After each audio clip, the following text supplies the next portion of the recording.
Hi. Hi. Tug at the Welcome heartstrings back there. to Permission Granted, where you have the permission granted to speak openly and honestly about any and everything without the fear of judgment. I am your host, Darrell, and this is... Jessica. Hi, Jessica. How are you today, Jessica? Truthfully, Yeah. honestly, I'm a little worn down. Why? I had quite the eventful day. I was supposed to work today, and then I didn't because I went to the hospital. I was in the ER this morning because my back hurt very badly. Yeah. It was so bad that I had to go to the ER. And yeah, then they put me on muscle relaxers. Yes. So I'm chilling. Okay, chilling like a villain. I'm relaxed. A little high strung, but relaxed. Good. And then Darrell's car wouldn't start. Oh, God. So I woke up from my death nap Yes. to go help him, to give him a jump. Yes. So, yeah, the last episode, the beginning of that episode, we talked about the car trouble. Mm-hmm. And it just so happened that today I went to the doctor. I was off today from work. And I had to go to the doctor. And I leave the doctor and my car won't start. So, of course, I'm like, did I leave? There were no lights on because it was daytime. I'm like, why won't my car start? Now, I've had this car since March. Yeah, and right after and what month is income this? tax. This is June. And I'm like, why, what is going on? So, of course, the PTSD from all the car trouble from the last car came. But, of course, I called, my best friend, and who came to save me. We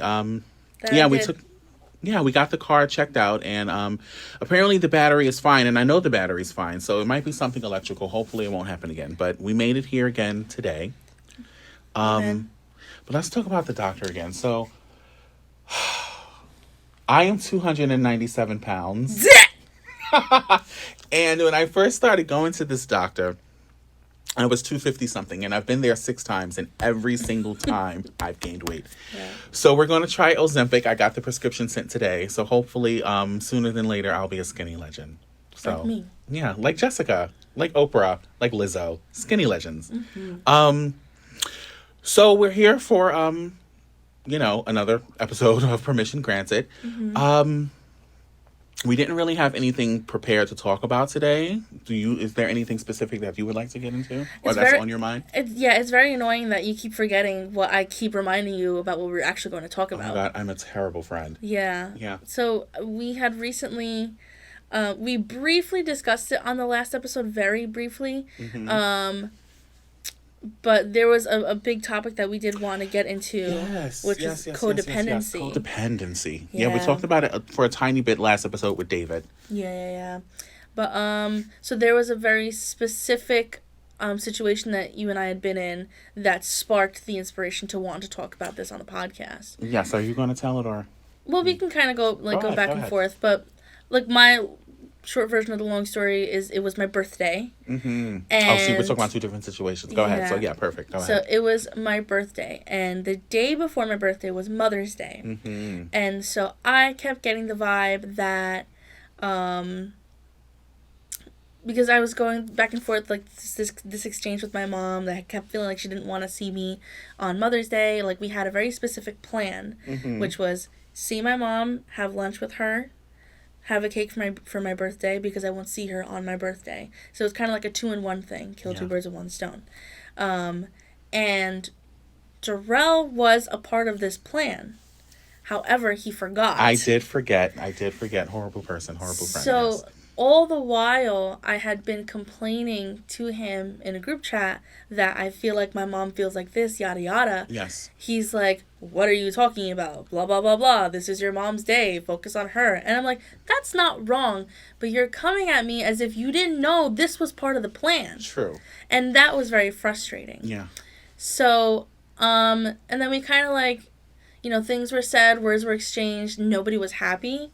And so I went... That's very true. I went into the next day very angry on my birthday at Darrell. And I had made the... Because of what I said. Yeah. Oh, because he said I was being childish. Not said to grow up. Oh, yeah, you told me to grow up. Yes. I hated that. So, yeah, the next day I just, wasn't even, focused on my birthday. I didn't really care. I was mostly mad at the fact that we had this, interaction, and it was very annoying. So I made the conscious decision to just ignore him. I had fallen so deep into this place where it's like, I can't believe, one, the way you spoke to me, the words you had chosen, and knowing that the next day was my birthday, and being aware, or at least I thought you were aware of, that you were a part of these plans, not knowing that you had forgotten about them. So it really felt like everything was pointed at me, and I was very, very upset. So I was so angry that I was like, you know what? I'm just going to ignore you. Yeah. And I did that for about like half of the day. Half the day, yes. And you had texted me at midnight on my, like, the clock struck 12, and you texted me happy birthday. I truly was asleep, because I had another person text me at midnight that I didn't respond to because I was sleeping. Yeah. But then this is kind of where you tell your point of the story. Yeah. Like, where were you there? Well, first, I have to say something about when you said how I spoke to you. Mm-hmm. That kind of puts me in a negative light. Mm-hmm. How I spoke to you was how I would speak to anybody. Right. Yeah. I just wanted... It wasn't it really is all, like, perception. Like, the way... And the way I receive your tone. Exactly. Because anybody who was like you would be like, okay, well, he's just coming from this. Yeah. I don't see things that way. Yeah. It felt truly like an attack because of the way that I... was feeling. Yeah. Got it. But we can agree that you understand I wasn't attacking you. You attacked me, and you... Oh, my God! You put me in a corner, and you beat me up. No, yeah. Darrell's a kind person. No, I am. But no. I was coming from a place, and I did forget the plans. 100% I forgot. Mm-hmm. But I was coming from a place of Mother's Day is not about you. It's about your mother. So what happened was that your mom wanted to change the plans. Yes. And you did not like that. That was very and frustrating. I was coming from a place of, well, it's Mother's Day, and if she wants to change the plans, that's her prerogative. This day is not about you. Mm-hmm. Whereas you were coming from the point of, well, I know it's Mother's Day, but the plans were to include something for me because she's not going to see me on my birthday. Right. And then the whole grow up thing, I was coming from a place of, you're an adult and people sometimes don't see their parents on their birthday. Like, there are people who live in California and their parents are in New York. Mm-hmm. That's where I was coming from. But again, like I've said several times on this podcast, sometimes my tone doesn't align with the place I'm coming from or how I feel about the person or the situation. Mm-hmm. Now, the codependency, how we're going to tie that into is because you were so upset. So when we spoke very early on in the podcast about how we are so much alike and yet so different. Mm-hmm. I am the type of person where if there's a problem, I want to talk about it and let's get through it. You are, because I can, I don't think I would ever, I don't think you would too, say anything like to purposely hurt you. Oh no, I would never do that. You're the type of person that when you're feeling something and you're upset, you want to go away, gather my thoughts, and then we'll talk about it when you're ready to. And you have that prerogative, of course. I think I am that way because I know that if I didn't allow myself that time to gather my thoughts, then I would say things that nobody would like. Yeah. And that's not fair to anybody. Because, one, that's not truly how I feel once I've understood myself. Yeah. And two, that's not what anybody wants to hear. True. You know? So the codependency comes in because you decided, you were upset and you didn't want to talk to me in this moment. So the next day comes, and actually midnight, you mentioned it, your birthday comes, and I was already, past it, so I'm like, happy birthday, best friend, da-da-da-da-da, and I got no response, so I know sometimes you knock out. 8:30? I'm in bed. And I'm like, okay, she's asleep, whatever. So the next morning comes, we always have some type of text exchange before we even leave the house, or, we're both in our cars or something, and I'm like, what is going on? So then my codependency, that's the point we're getting at, because we both realized, or at least I realized that I have these codependency issues as well. But it's funny because I only have them with you. We have a toxic relationship. Oh my God, so toxic. No, because you were still upset and you decided, you know what, I'm still upset and I love him and I don't want to talk to him in anger, which is mature of you. Right. Me, obsessed with me and how I feel, I'm like, oh my God, how is she not talking to me? It's her birthday. And how is she at work? I literally said this to you. How is she at work laughing and she's not talking to me. Right, because we had a group chat with Yes. another coworker Mhm. who had sent a picture of me laughing Yes. and smiling to the group chat while I was unresponsive to him. Exactly. So I'm like, how is she laughing and she's not talking to me? But his Yeah. words to me while we were like finally communicating about the situation Yeah. was like, "How dare you? I did. How dare you?" Yes. And I'm like, "Babe." Yeah. But yeah, so and then after that, maybe it was later that night or the next day or a few days ago, whatever, I was like, I realized that I have this codependency thing with you. When I don't talk to Jessica, I cannot function. Like, I really can't. Like, No, it's just a part of like how, you know, when certain people like they pick up like personalities from people they Yeah. hang out with. It's like there's this like I truly can't like go a day without talking to you. yeah. Because even when I was mad at you and I'd like chosen to ignore you like the Yeah. whole day was my mission, I couldn't. I couldn't. Really? The whole day? Yeah, I was gonna try and go the whole day. Was it honestly because you knew it was bothering me? Like, that was like a passive-aggressive way to, It did become passive aggressive like towards like the end of like my shift because remember I sent you that I sent him a message, so we used like Teams, like Oh, office yes. Teams at work, and And I I had thought- sent him so at some point in the day, my coworker and we had decided that we like, because you know what, I was kind of getting over it, and that whole the fuel cap thing happened Yeah. with your car. So I told Sabrina, I was like, tell him that his fuel cap is loose, because he sent a picture of Yeah, something, the light some light on the just came dashboard. on, and I knew immediately what it was, and so. And she was like, "Oh, are you not talking to him?" And that's kind of when it became a Oh, little and bit of a joke. I know she was so down for it. Yeah, Yeah. that's when it kind of became really funny and a little more Yeah. passive aggressive.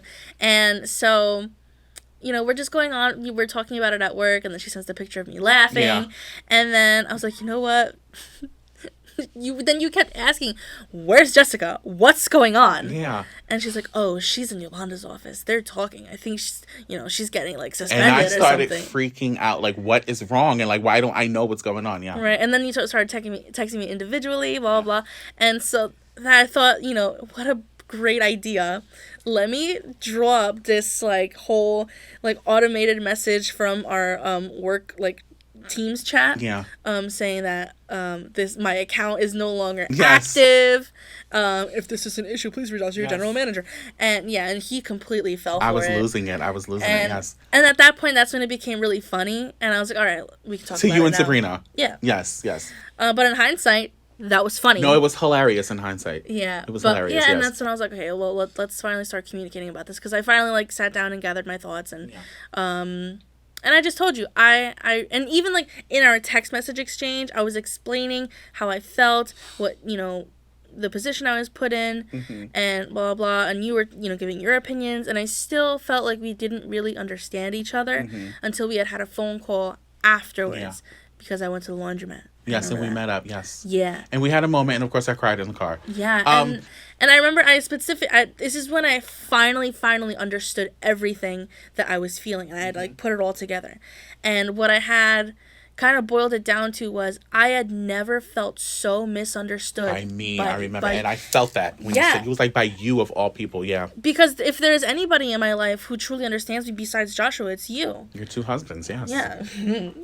Sandwich. Yeah. And so I was honestly, I was just hurt because Yeah. like everything that happened the day before, everything that was happening the morning of, and I really just didn't even want to. I think I protect myself and other people when I choose to separate, and it's because you know how quick to anger I could be, Yes. and I explode, and I don't want to put you through that, and it's just any person that I Yeah, care yeah, about. yeah. So, yeah, I just decided to kind of like step off and not really. I just didn't want to bother. And it's and there's nothing wrong with that. And I when we go through things, or when I go through something with other people, of course you're aware of it, I always, and it's just human nature to defend yourself and just go into defense mode, but I always say, when everything is said and done, I think about it and I think to myself, okay, what can I learn from this, and what role did I play in this? And I said, I realized that you taking a beat and separating yourself and shutting down, as you call it, and, not saying anything until you're ready to say anything, that works for you. And I have to realize, like you have said several times, everybody doesn't think the way I do. Everybody doesn't do things the way I do, you included. So I learned in this situation that, if we're friends. We're going to have disagreements, and sometimes it escalates to a place that neither one of us wants it to, because we're human beings. We're not perfect. And if part of you dealing with it is to retreat, I need to be okay with that, accept you for who you are and how you deal with things. So it was just really eye-opening for me. And then again, I got to see how codependent I am regarding being in contact with you, and because sometimes we call each other and we don't talk, we just listen to each other. It's a comfortable silence. Breathe on the phone. Yeah, but I love it. And I think that goes to show like how comfortable you can be with anybody, depending on like your comfort level and stuff. Because as much as Joshua and I love each other and we love seeing each other, we're more, or at least I feel like I'm more than he is. But I think a majority of a relationship, when it comes to like communicating, it's more face to face. We don't have very long phone calls. That's because you live together, yeah. Right. So, and I think if there's a moment of silence, I'm like, all right, I'll talk to you later, and then I'll see him at home. And I think, and that makes sense. I mean, you guys are past, the phone calls. You live together, so it's like, if I need to say something to you, babe, I'm going to, I want to see your face and all of that stuff. So that situation, to wrap that up, pointed out my codependency regarding where Jessica is concerned, because even now, like, we'll like talk to each other when we get home from work, and then like an hour later, one of us is calling the other, and it's like, oh my God, we were just on the fucking phone. Yeah. On the phone. You're the first person I talk to in the morning, and the last one I talk to before bed. Yes. And then I turn around and give Joshua a kiss. Oh my God, amongst other things. But let's talk about your codependency, my love. I have a codependency issue that I didn't know until I met Joshua. Like until I met Darrell. But it didn't start until, or at least it didn't get as severe as it is until I met Joshua. Okay. And it took me a long time to really recognize and diagnose it, because I didn't know that that's what it was, that it was specifically codependency. And so one day you told me, you know what I think? I love when you mock me. That's how I sound. Yeah. Yeah. You go up a few octaves. Be like, I think you are, and then we went into codependency, and I was like, oh, that's what that is. I don't know when it started. I can say now, just now thinking, I remember a very specific moment, not with Joshua, but with my ex, where we were leaving my house, and we were walking towards his car, and he was in such a terrible mood because he had gotten a parking ticket. So he took the ticket off his car, he walked to my house, we talked about it, and then we walked back to his car. But he was in such a shitty mood, and I didn't know what to do. I didn't know how to feel. And the only thing I'm doing is mimicking how he's feeling, because that's the aura of the room right now. And I'm like, okay, well, if he's mad, then I'm really upset, but it's also really awkward. And, like, I don't know what to do. Because it's not how you really feel. So I'm just, like, just here, just walking. We're side by side, and he's like, well, why are you like that? I'm like, what do you mean? He's like, why are you acting like that? He's like, I'm mad. Not, why are you mad? And I was like, I don't know. I feel bad about your situation, and I wish I could change it. He was like, well, I need you to be happy. I need you to, like, you have to be the one to put me back in a good mood. Aww. And I was like, okay. Is that true? God. Do I have to actually do that? Yeah. Like, no, I'm so, like, okay, maybe it's my codependency. Yeah. Like, it's just, I feed off of whatever the other person is feeling. And if you make it an awkward situation for everybody in the room, well, how do you really expect me to skip around you in circles? Yeah. Well, I mean, this is the thing. I mean, I had a personality theory class. And, again, I have so much studying left to do. But the little bit of knowledge that I have, there's something called high self-monitoring and low self-monitoring. So if you're a high self-monitoring person, you can walk into a room and read the room. Mm-hmm. And your energy will match the energy that's in the room. Mm-hmm. Or say we both work where we work at Schweiger. You know how the setups are. This station is here, this team is here, this team is here. So if this team is cheery, you're going to be cheery. Then you're going to move over to this team and somebody's pet died. And now, it's a little gloomy. So now you're gloomy when you're here. And then you go over here and they're dancing and now you're dancing. That's a high self-monitoring person. Whereas a low self-monitoring person, how you feel is just what you're feeling. And if they're down and you're happy, it's like, well, okay, I'm still happy. Mm-hmm. I mean, that's very surface level. It's much more deeper than that. So would you define us as one or the other? Well, you can go from one to the other. So this is me. I am the type of person where, and I take pride in it. Like, I'm the same person. Everywhere you go. Everywhere I go. Mm-hmm. I am. Some people love it. Some people don't like it. Some people like it, but want to hate it. But, they can deal with that. But it's like, I can't be anything that I'm not. Like, we were just saying this in the car. I can't, talking about this. I can't really hide how I'm feeling. Like, if I'm good, I'm good. If I'm not, I'm not. Yeah. No, go ahead. No, I'm just, yeah. I'm the type of person to wear my emotions on my sleeve. Yeah. I'm not a misery loves company kind of person. Yeah. I don't like people like that. Like, I don't like when people, like, if you're in a bad mood, that means that everybody's got to be in a bad mood because I'm not happy. Yeah. See, no, absolutely not. Okay. Go to your room. Go be by yourself. Go lock yourself in a motel room. Seriously. With your demons by yourself. And math. And, like, I don't, you can take that out if you want. Don't. Yeah. But, like, why? Why do you want, like, I'm always, oh my God. I remember one time Joshua and I, we went out to eat, and I was with him, he and his siblings, and I was just, oh my God, I wanted to go home so bad. Yeah. I was just not in the mood to be out. I wanted to not be out and just be alone, and I felt like for the convenience of everyone else and myself, it would be best if I left. Not if everybody went home, if I removed myself. Yes. Because then at that point, it's not working for anybody. I can politely say, I'm just going to leave. Yeah. Bye, it was so nice to see you. And then I go home, and then it's all fine and dandy. Yeah. But if I'm just like...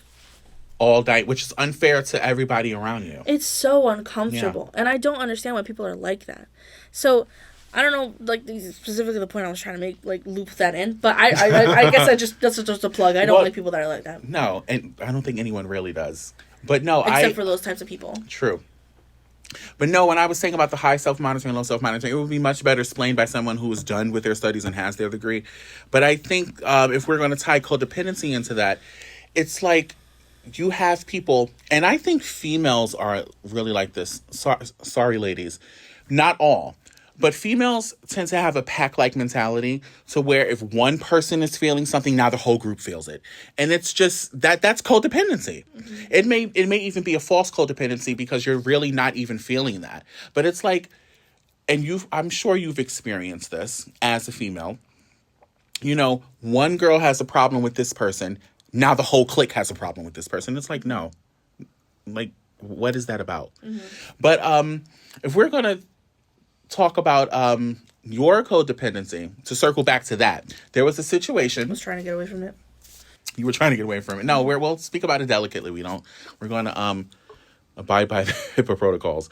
There was a person who, again, what exactly happened? I'm sure I said something.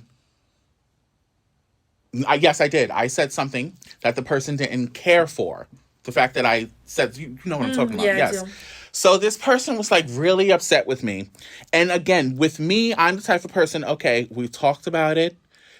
An apology means nothing if the behavior doesn't change. So we've talked about it. I've apologized. We can't see the future, but the only way you'll know if my apology means anything is if you see a change in behavior. So we got to get to that place or whatever. But this person was upset, and they're entitled to how they feel. And then I find out that you were just as angry at me as this other person. And I wasn't even the victim. Yeah, and I'm like, wait, I did nothing to you. Like, what? Why are you upset with me? That is 100% codependency. And it's simply because I'm actively placing myself in that person's position. Yes. For no reason I just feel so strongly Yeah. about this. I don't even remember what the topic was. It's not that important. I remember, but I won't say it because Yeah. it'll just be But- going in circles. just like generically, like I always put myself in other people's shoes. I don't know why. It's not a bad thing. I'm a fence sitter. I like to see both sides of the the coin, Mm-hmm. and then I don't really lean towards one way or the other too much. Yeah. And it's That's annoying. where we differ. Yeah. It's annoying. I mean, even to myself sometimes, like I wish I could feel more strongly about one thing, but sometimes I really just don't. Okay. And that falls into a lot of categories in life, whether it's like relationships, friendships, politics. Like it's a lot of just fence sitting, and it's unfortunate, but that's just the way that I am. No, what I find interesting is you kind of feel, and correct me if I'm wrong, you feel whatever the person that you're with is feeling. I think that's literally what you just said. Mm-hmm. But what I'm saying is you can feel this way when you're with this person. And then, if we meet up later that day and then you hear my side and then you feel mine. And it's I do. Yeah. It's annoying. But I also love everyone. Yeah. I do, and I want, and that's also part of my people pleasing too, because I want to please everybody. I feel like I'm back in that personality theory Yeah. class. Yeah. People Because pleasing is not a good thing. It's not. No, it's not. No, I'm not proud of it. But yeah, I want everyone to be happy around me. And that's a beautiful thing. Yeah. It's just how do you navigate that? Yeah, but you'll not. Well, I don't want. Well, I am talking to you, but I mean you in general. Whoever is, also is like that. You'll get there with time. You can want everyone to be happy or whatever, but you can't go about it by people pleasing because you're putting everyone ahead of you. You're doing things that you may not want to do or saying things that you don't necessarily agree with because you want to please this person or these people or whatever. I don't know why and I think, people pleasing and validation go hand in hand, where I need to constantly be validated in certain situations. Mm-hmm. And I a lot of that ties into like family deals, and I constantly want to satisfy my family, and if that's my goal, then I need to please them. Mm-hmm. I need to do certain things so that I can please them, so they can be satisfied with me, Yeah. and I will then I will feel validated. That's with family, that's with friends, that's with coworkers. Like, I will do whatever you want just so you like me. Oh my God. Please like me. Yeah, I don't Can't ever want identify to with be. that. I just never want to be on anybody's bad side. Okay. I don't. I'm afraid of being on someone's bad side. I'm and afraid I think of that's being talked where about.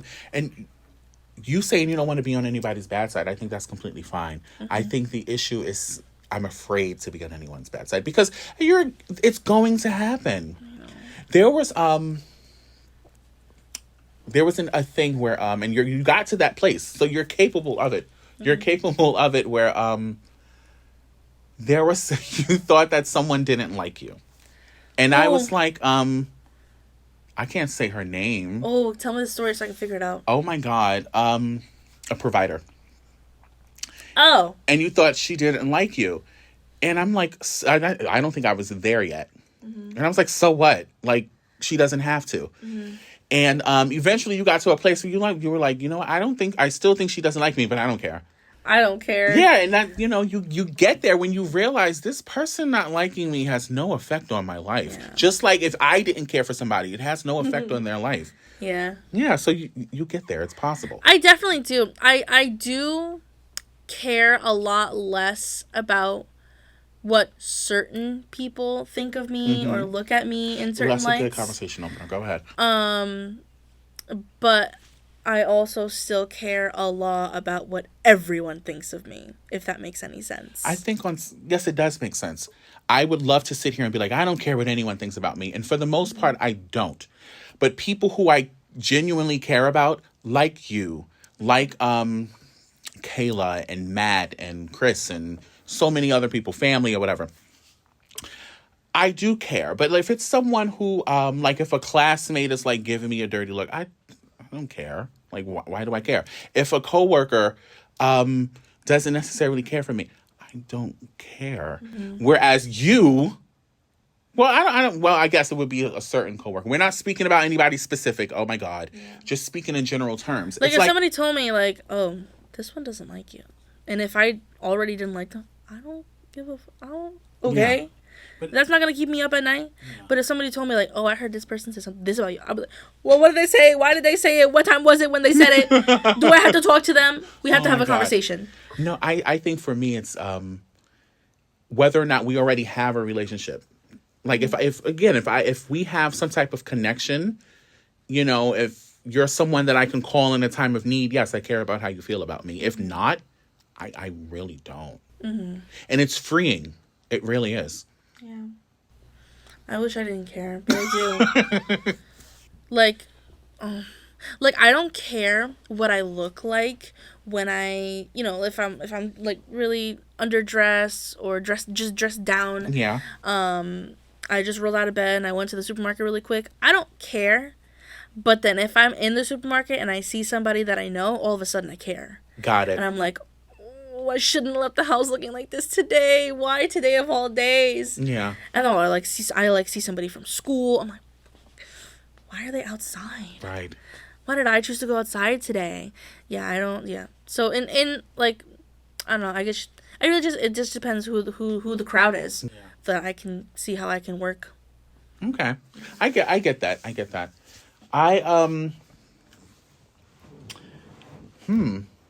how you look. I think this would tie into self-care. We mentioned self-care on the way here. I think I could look better. Absolutely. And we're not even talking about, you know, I do need to lose weight, but I mean, whatever size you are, you can still present, you know, at 100%. And I don't think I do. And I think that ties into not necessarily having things instilled in me as a child. But again, childhood is over. I'm an adult and I make my decisions. And as an adult, I still don't, I'm here and I'm like playing with my nails because I need to clip them. That's self-care. Mm-hmm. I need a haircut right now. That's self-care. I thought you were supposed to go on Thursday. I didn't feel like it because I was tired. Oh. Yeah. So I you know, I mentioned to you earlier today, I'm like, oh my God, I didn't wear like a jacket outside. Because I speak about it at work all the time. I've said it to a few coworkers because the office is very hot, Yolanda. And 78 degrees. And everyone is like, take off your jacket. And I'm like, no, it hides my stomach. So I went to the doctor today without anything like covering my sides or whatever. So, and so I can't sit here and be like, well, then I don't care how people think I look. It's really weird because, well, men, I don't care how females think I look. Let's just be honest. I really don't. Mm-hmm. I do. So, but I do care how men think I look, but at the same time, it's like, well, this is what it is. Mm-hmm. So I do have that, you know, thank God I have the, well, this is what it is. Oh, well. But then at the same time, it's like, this is what it is. Yes. But I mean, I think you summed it up better than I did, but that's basically what I'm saying. Yeah. Yeah. But, you know, we got Ozempic coming and hopefully, you know, I'll lose some weight and, you know, start working out or whatever. I love you, Ozempic. I have a vision of how I want to look, and oh my God, he's bad. Like, I mean, first of all, I'm handsome. You can't tell me I'm not. I'm beautiful. Like, that's not anything that I ever struggled with. Even in the midst of my misery, as I call it, I always thought I was handsome. I had body dysmorphia because I was 100 pounds lighter and thought I was the size I am now. Yeah. I literally, so if you're not familiar, Snapchat has this thing called Memories where it'll show you on this day, like 6 years ago. Mm-hmm. And 6 years ago, I was literally like almost 200 pounds lighter than what I am right now. Yeah. That's a lot. Did you say 200? Almost. Oh, wow. Yeah, I was definitely, I'm 297. I gained a lot of weight. I remember being 173 and thinking that I was the size. When I met Joshua, I was maybe minimum like 200 pounds. Yeah. But I don't even think I was that much. I probably was like 170 something. It's crazy. And then I met him, and then you fall in love, and then you get fat. Let's get fat together. Oh my God. But I've always been fat my whole life. I wasn't. I started gaining weight because I was skinny. No, I was. All of us, all of the kids, my mom's kids and my grandmother's children, all of us were thin. Mike was the chunky one, but all of us were skinny. And then somewhere along, I just started gaining weight. I just stopped doing stuff and I was just home eating. Was that like before or during like drug use? Because, like, I mean, typically, and correct me if I'm wrong, Yeah. like, when you're actively using You drugs, don't like, it gain keeps weight. your weight down. For some, Okay. there are fat people in rehab. Okay. Trust and believe. No, but for me, I didn't use every day. So again, when I wasn't using, I was eating. I was a binge user. I would use every other week. But when I used, it was like bad. I would disappear for 4 or 5 days and then come back and eat like a maniac. So it was, yeah. I was an interesting case. Just like this episode, I think we're kind of like all over the place. It's okay. I mean, Yeah. well, yeah. It is what it is. We have the permission granted to be all over the place. We don't care. No, we don't. We're fat and fabulous. Oh my God. I'm ugly and I'm proud. Yes. So wait, so we I think we talked we talked about the codependency. I hope we made sense to people. We both have codependency issues here and there. But we're aware of it. Yeah. Yeah. And I feel like I do actively make efforts to not be so codependent anymore. Yeah. Like, I never want to give off, I don't care. I want to give off that sense of human nature that I care about your situation, but I'm not going to let it affect me. Yeah. And it's very difficult when things that are not your problem still affect you. And it's so funny that you say that because, again, my codependency, again, from what I see, and maybe someone on the outside looking in, would correct me in the future, but I only see that issue with you because, we've had friends who go through something or whatever, and I'm like, well, that's unfortunate or whatever, but, what am I eating tonight? But with you, it's like my world stops, and it's like, Babe. yeah, it's so interesting. It's so interesting, but it's definitely there. You're in love with me. Is it something I'm actively working on? No, I need to, but I think the next time I say something that pisses you off and you stop talking to me, we'll see if I've worked on I'm it. just going to keep doing that now. Right. From now on. Because it works. Mm-hmm. I've got you twisted on my chubby little finger. Yes, I'm wrapped around your finger. Mm-hmm. So we talked about that. I think this is a good segue into some questions, if you don't mind, unless you wanted to go in a different direction. No, I mean, we have nothing but time. Sorry, Marlon. No, what, I didn't know. Okay, what questions? Are you serious? Yes. That is hilarious. Yes. I have a few. Oh my God. Okay. You're wonderful. Yes, I am. She pulls things out of her boobs. Okay. Anyway. I got some pretty good ones. So, Wow. Yeah. We don't have to go through all of them. We could if we No, keep we the want to answer because I like short. to hear myself speak. So Okay. Here, we're going to start off strong, okay? Actually, I had an idea, too. Like, I could, put down a few questions, and then you, blindly pick one. And then... Well, no, I want all of them. Okay, fine. And at the end of this episode, we'll say why. Yeah. Okay. All right. Oh, well, now I lost the other question. Okay, here we go. What is something on your to-do list that never gets done or takes longer than it should? Something on my to-do list that never gets done or takes longer than it should.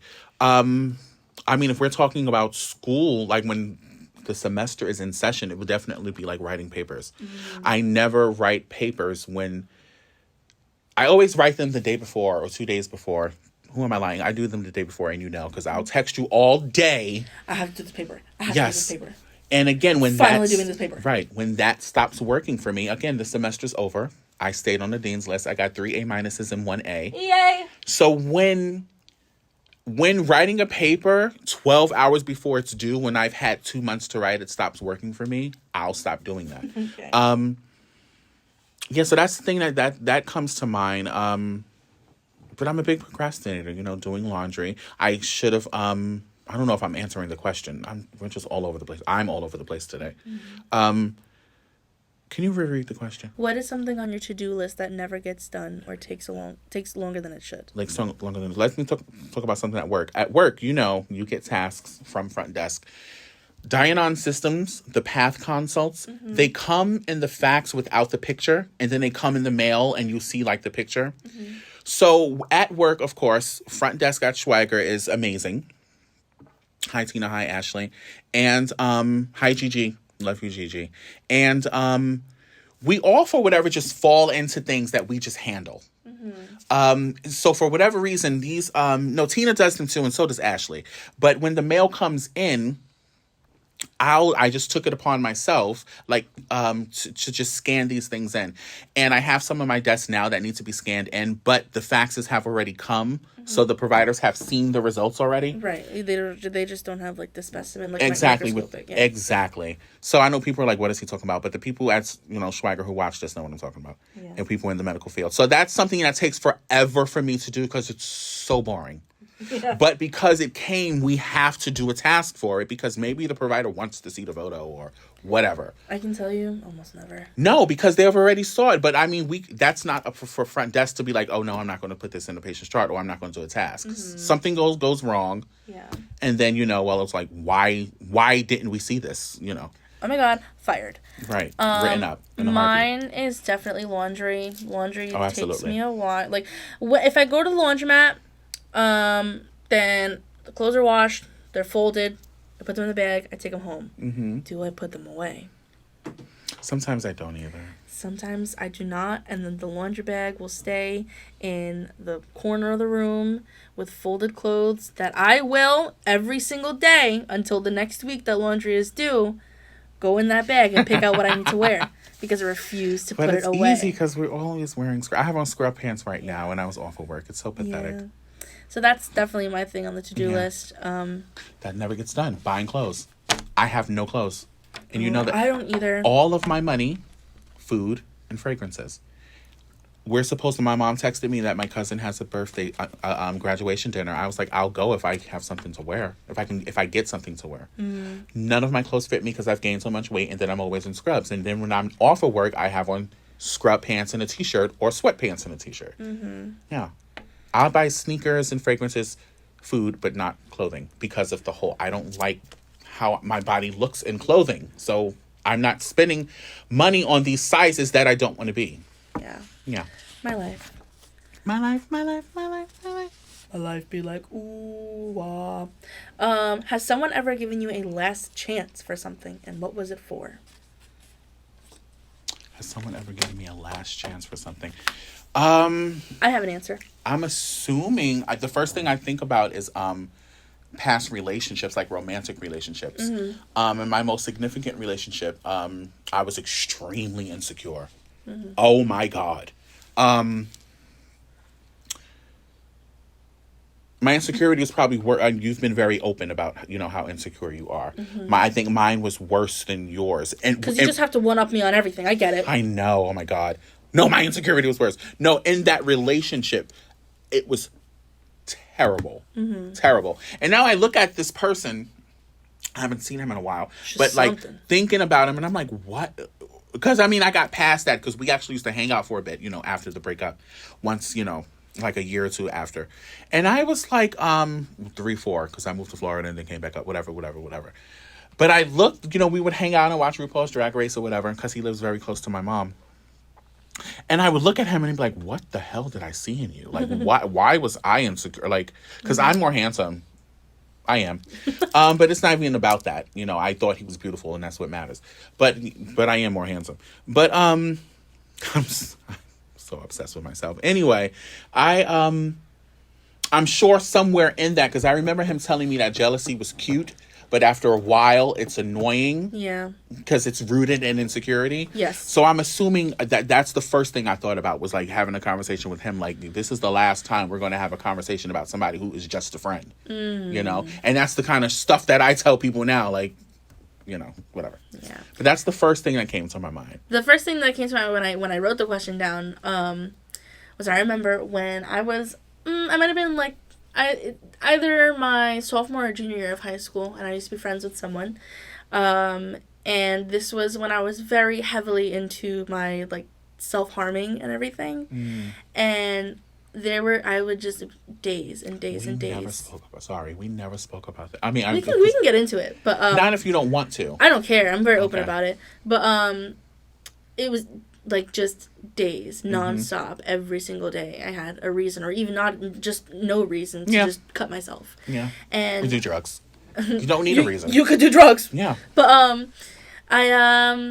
was like, it was like nonstop, and it was bad. And I remember her telling me, and in the moment, I couldn't tell if it was like pressure, care, or out of annoyance. Like, I didn't understand where she was coming from. And to this day, I don't really think I know either. But she told me, I'm going to give you one last chance. If you cut yourself again, I am not going to be your friend. Wow. And I just was like, okay, I won't do it anymore. And she's like, no, you have to promise. And I had broken that promise. Like, it was not something that I was able to just, like, I couldn't uphold that for her. And maybe she knew. And that was her way of protecting herself, of getting, you know. Yeah. Go ahead. Even to this day, I still don't know what her intentions were, like, what her tone was. You could easily say something like that out of care, you know, like, but then again, like, threatening our friendship, something that I needed in this time of my life. But then again, she could have easily seen it as, like, well, if you need our friendship, then it isn't enough because you're still doing it. You know, like, I would never know unless I asked her, and I don't want to do that. So yeah, that was the first thing I thought of. Yeah. I thought of something else as well, because I definitely was using, like when I was at Dwayne Reed and stuff. Metro, I was really able to hide it until I got to that place where I went to rehab, because I knew at that point I wasn't going to be able to hide it anymore, and amongst other reasons why I went to rehab. But calling out and being late and stuff like that. I remember, you know, boss saying, okay, if you call out again, like, we're going to have to let you go. But yeah, go ahead. Yeah. I mean, that was my last chance. How many slices of pizza could you eat in one sitting? I cannot stand you. If I truly had the time Yeah. and the appetite, Ozempic, I eat the whole box. I can't wait to get Ozempic. Oh, absolutely. The whole box. You You give me a large Dickie D's plain pie. Dickie D's. In Bloomfield. On Bloomfield Ave. Delicious. Worth every penny because they're a little expensive. Yeah. Sponsor me. Ooh, so perfect. And I could eat the whole thing. I could also eat, like, a large Domino's pie is pretty small. So I could probably eat, like, 1.5 boxes. Okay. Well, how about you? Oh my God. It's so many offensive things I wanted to say, but he would have to cut them out. God. Anyway, how many slices, Darrell? How many slices? At least in one sitting, at least 4 or 5. But then I would go back, so I can eat a whole pie like in the span of like 4 hours. Yeah. Like if you gave me like a full day to eat. Absolutely. Please. Yeah, I could eat like a pie and a half. And some wings, yeah. I love your wings. But yeah. I love food.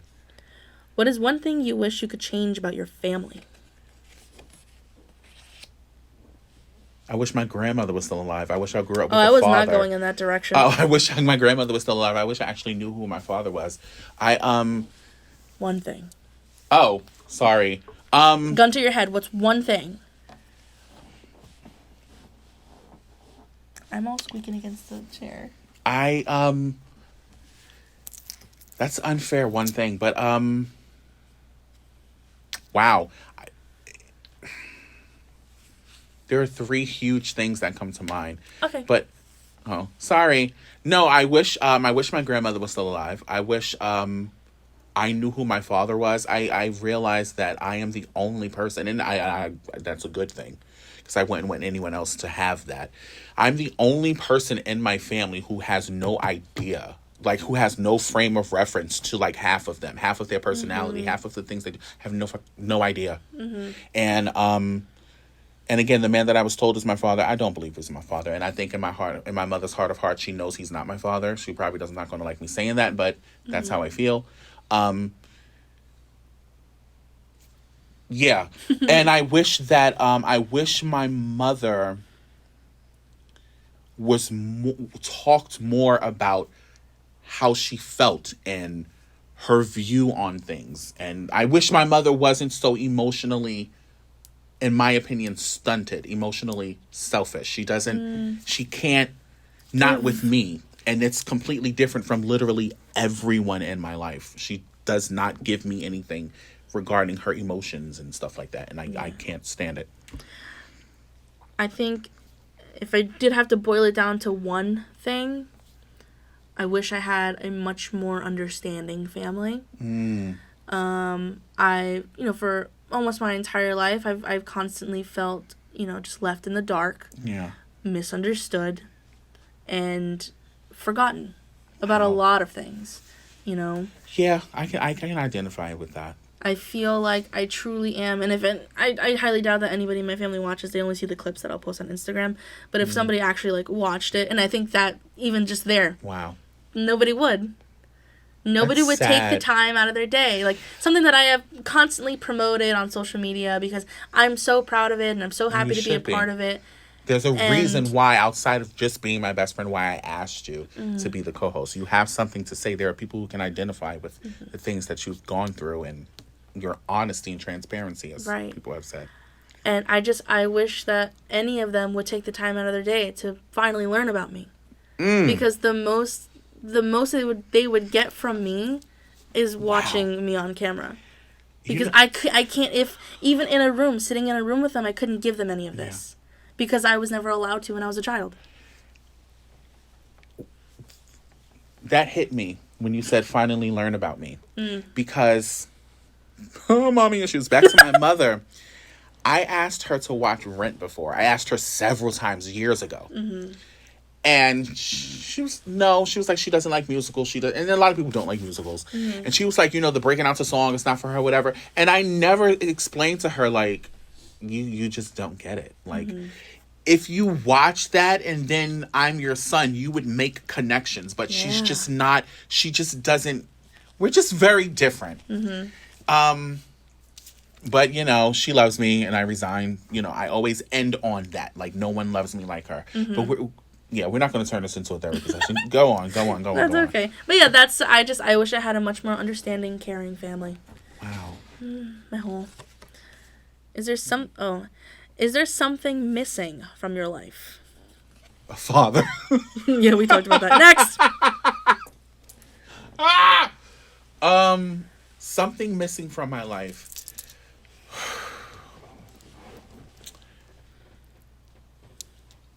I would like to have a significant other. Oh. I love. Someone who looks like YK Osiris, the guy that I keep showing you on my phone. He was like, "Is he Dominican?" I'm like, "No, he's black." Oh. But Dominicans are black, but don't tell them that. Sorry. Oh. But yeah, I would like to have a significant other. It's nice to have these accomplishments. I am so self-involved. Oh my God. I love how you're like, yeah, you are. But no. To be in school and to love my job and, to have these things that I enjoy. And, it would be nice to have someone to talk about these things with outside of, my friends. So I would be lying if I said, it wouldn't be nice to have a significant other. I am your significant other. Oh, you are not. Can I be? You are so ridiculous. No, you call me in the morning. You talk to me before you go to sleep. Yes. We talk to. You're in love with me. You're a Lifetime movie. I'm your girlfriend. I'm your wife. Gross. No, I do love you though. But no, so that's missing. Or is it missing? Because I'm not looking for it. I see. Yeah. Now I've always been a big ass. No, not. But I truly trust and believe that there is someone for anyone. I understand. Absolutely. I understand the whole, whether it's girl or guy boss, I don't need a man, I don't need a girlfriend, I can be single, yada yada. That works for some time. But I truly think that people do need that. There's a point in somebody's life, everybody's life, where they maybe not need, but deserve. That's better. I don't think you don't need a person. I think everyone is deserving of and if that's what they want. Love. I don't think everyone doesn't want a relationship. And I think for people, you are a hopeless romantic, and it's a beautiful thing. Never change that. I think, for people like you and the Charlotte Yorks, that's a Sex and the City reference, think that, everyone needs, to be loved, to be in a relationship and have that, that love story. I don't think everybody wants that. This brings me back. This brings me back to a moment. I remember there was this kid, I'm not going to say his name, but I frequented church with, and he truly wasn't on the spiritual path because to him, it was just a box to check off. Okay, I graduated high school. I'm in college. Got my license in a car. Relationship with God. Now I need a girlfriend. Mm-hmm. That was his mindset. Yeah. And it's like, boom, boom, boom, boom. Okay. But that's no, you're not doing it for love. You're doing it because you think that it's just another box to be checked off. Okay. Gotcha. And that to me is very weird. It is. I know he's not watching this, but some people are, that's how some people are raised. He's very robotic. He's also on the robotics team. Oh my God. He was just like wired, like a lot of it was wired. You know what I mean? Yeah. None of it was for true romance and love and a journey. It was just to say that I have this and this and this and that. I have everything I need in my life. But there was still happiness. Exactly. Yeah. See previous episode. Moving on. Yeah. I like this one. If you were guaranteed the correct answer to one question, what would you ask? Who my father is. Mom, who is my father? I'm sorry, I will answer that question, but that's another thing. And I'm sorry, Mother, but that's another thing. If I was to sit down to try to have the whole father conversation with my mother, it would go left because she can't bring herself to talk about it. Mm-hmm. And it's frustrating because it's not a lack of care for how I feel. In essence, it kind of is. In the sense that she can't step outside of how it makes her feel, the subject matter, to discuss it for my benefit. And is that selfish on her part? Oh, absolutely. And that's what I mean about the emotional selfishness. Mm-hmm. Selfishness. It's completely the opposite of every friend that I have. Mm-hmm.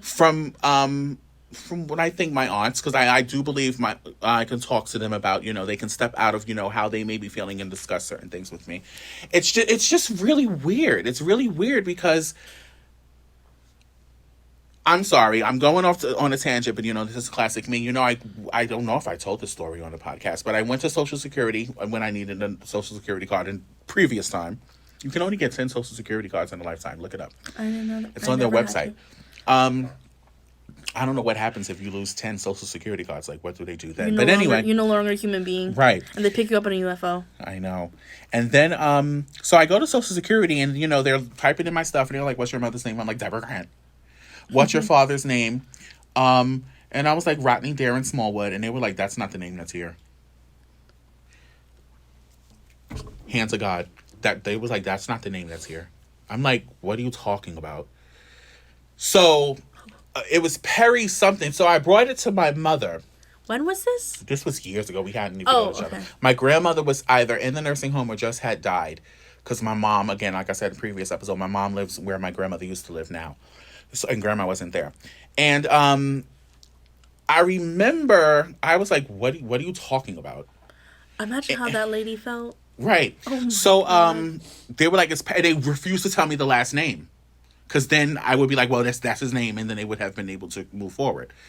So I left there and I went to my mom. I'm like, well, I went to Social Security, da-da-da-da-da. It was Perry something. And she said, oh, that was the guy I used to mess with. And when you were born, I was mad at your father. So I told them that their father was Perry. And my mother is a lot of things. Stupid is not one of them. Mm-hmm. And as she's telling me this, I'm like, that is the stupidest SHIT I ever heard in my life. And so we went on and on and on. And the conversation ended with her saying, well, shit happens. I will never forget it. Right. And I know she doesn't lay her head down and like mean that, but you said it. Mm-hmm. Like, I don't lay my head down and mean certain things, but I still said them. Same principle. But that's what I deal with when it comes to her in matters like that. She can't come out of the selfishness and discuss it with me for my benefit. Who the fuck, keep that in, is my father? Seriously. Mm. But whatever.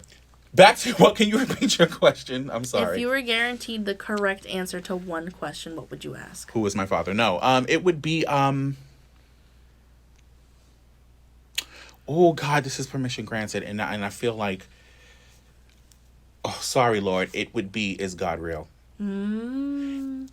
Sorry, and I believe in God, but God gave me the mind to question everything.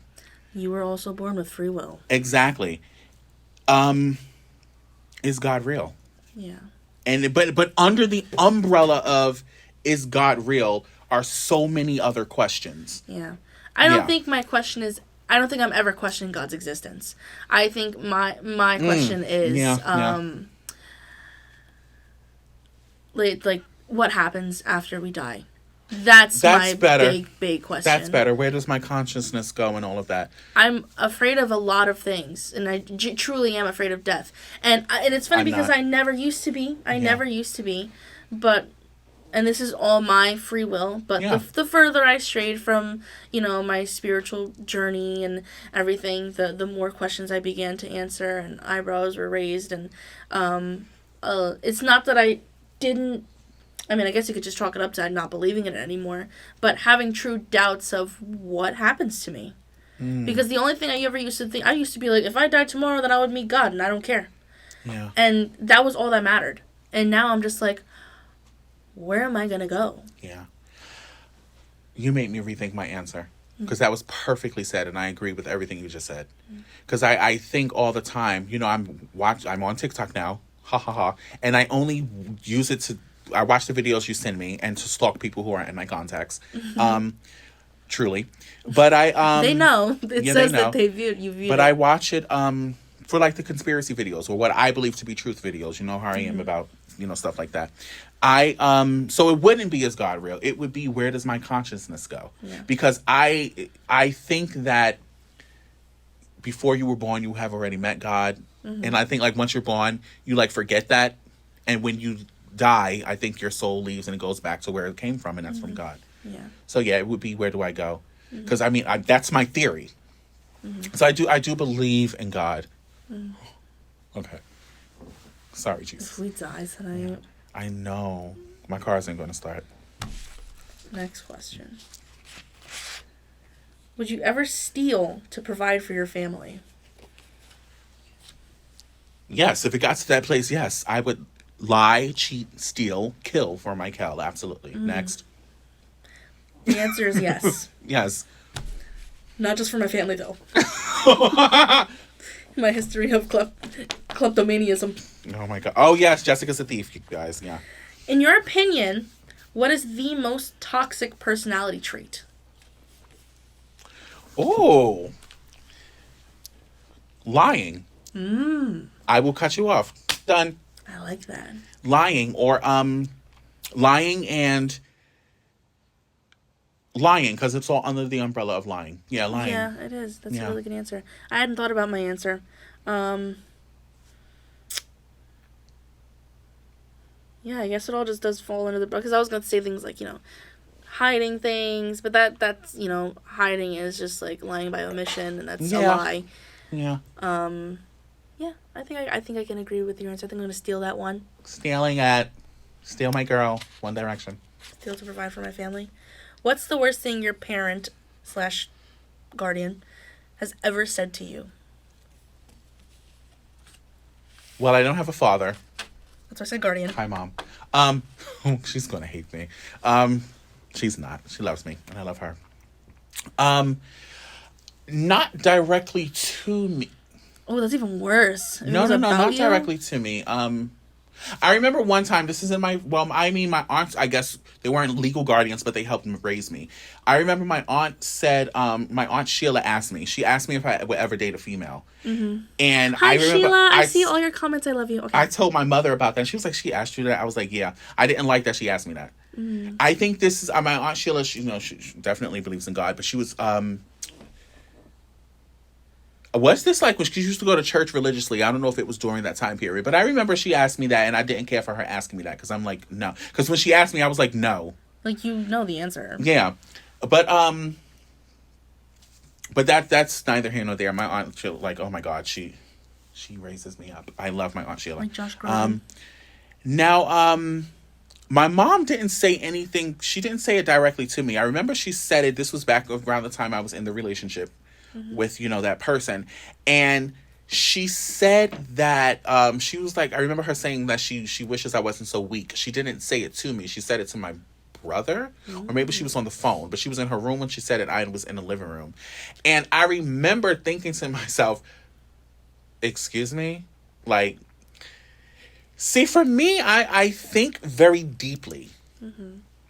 And there are certain things that and I'm just speaking generally now, you don't have the right to say if you weren't there to build a foundation. So when she said it, I was just like, okay, bitch. And that moment, I wouldn't think about my mother that way now, but back then is when I couldn't stand her. So in my mind, I was like, okay. Would you say thinking deeply and overthinking are the same thing? No. Okay. Let me explain that. So I remember one time, back when I couldn't stand my mother, I called her stupid, which is disrespectful. No matter how you feel about your mother, how you look at it, you don't call your mother stupid. Not to her face. That's what you talk about with your friends and stuff. But you don't call your mother stupid. And she walked past me and she like mushed me. So this is the thinking deeply thing. You are my mother. You did not raise me. You have no right to put your hands on me. And I said that to her and I meant it and I still stand by it. So that's thinking deeply for me, like above, like below the surface, like you don't have that right. Overthinking is, why did I become an addict? Why was my mother an addict?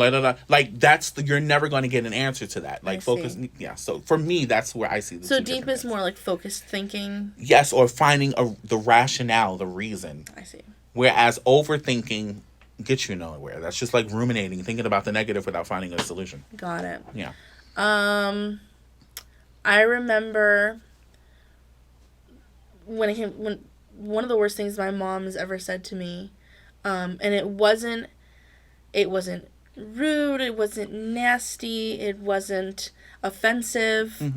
I guess it could be offensive, but it wasn't like a direct offense, like a jab or anything. I was 14 years old, and I was finally starting therapy. And right before I walked into the room, she said, "Don't talk about Rob." Wow. Yeah, I know. Rob is my stepdad. And in the moment, I like stopped in my tracks, and I just thought, I was like, then why am I here? Wow.